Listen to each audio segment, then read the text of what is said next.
Hi, hello and welcome. Welcome. Hello. Hello. My name is Hector. My name is Hector. And last year I released a video a month sharing my opinion on different works. Books, movies, series, music. Everything I consumed in a month I wrote down and shared with the internet, adding to the never-ending stream of opinions online. But why? I didn't think about that too deeply when starting off Hector's highlights. I just saw posting regularly as a challenge, so I needed a format that's easy to understand for the viewer and easy to replicate for myself. In Hector's highlights, I talk about all the things that I consumed in the previous month, and I give some recommendations what might be of interest for other people, from my point of view. That way, I would learn to talk to a camera while building an editing workflow. But after filming and editing month after month, I had to find a deeper reason.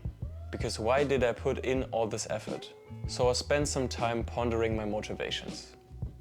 First of all, I wanted to reflect on my consumption habits. It's just too easy to not think about what we consume when we have algorithms constantly bombarding us with personalized recommendations. If I had to share what I consumed in my videos, there'd be no denying on what I spent my time on. I would have first-hand documentation of the things I consumed and would be therefore able to judge and evaluate my consumption habits more objectively.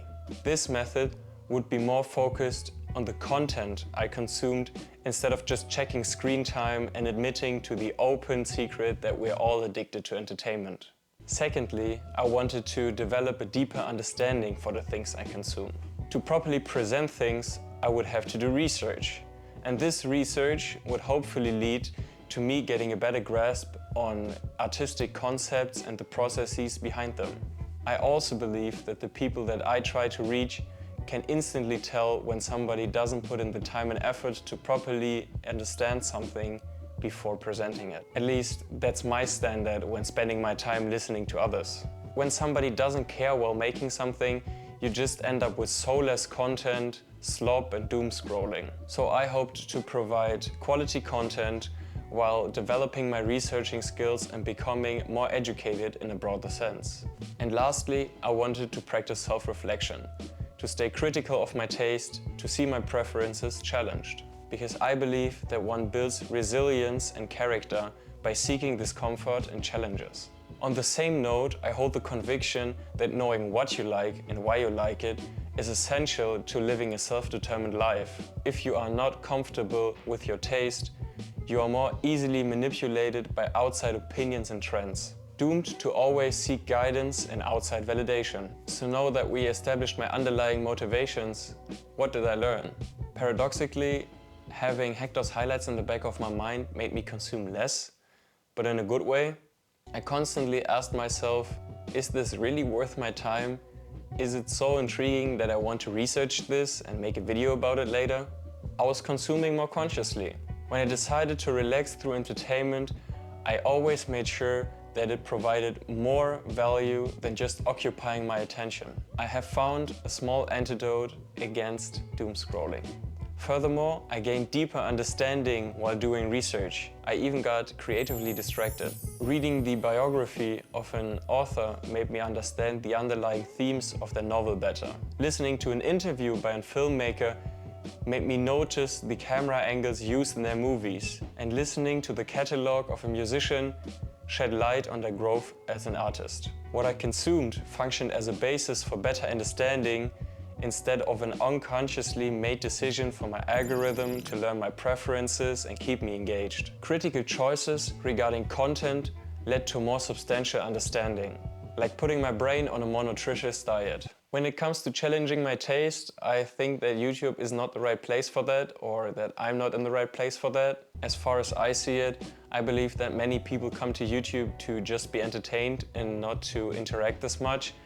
I mean, even YouTube can get heated if you press the right buttons.